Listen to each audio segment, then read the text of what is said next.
I made this pumpkin bread with cinnamon swirl, and it literally is melt in your mouth goodness.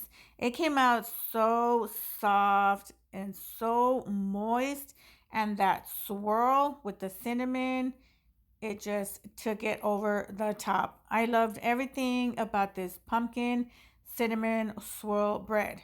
And I'm going to show you how I made it.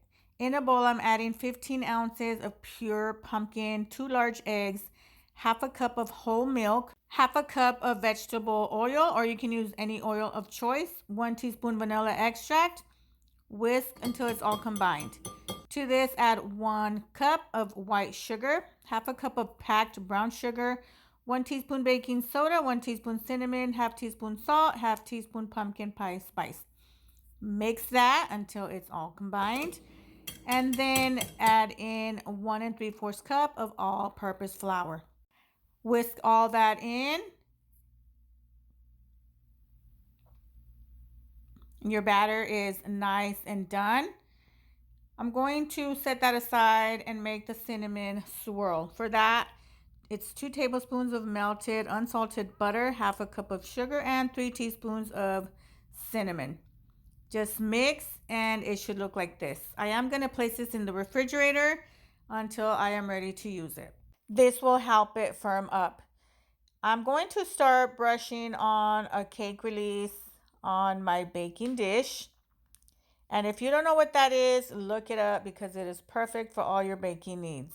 Adding some batter, then topping it off with some cinnamon swirl. Then you want to just swirl that around. That is why it's called a cinnamon swirl bread. Adding the rest of my batter, topping it off with the rest of my cinnamon swirl, and then also going to swirl that around.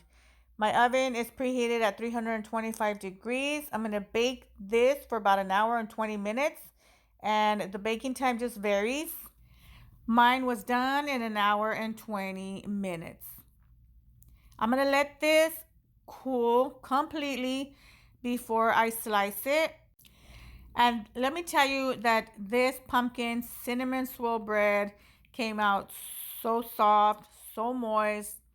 It was so delicious. I just love making pumpkin breads in any form. And this one definitely is a keeper. You're going to love this recipe. Literally, it is a melt in your mouth.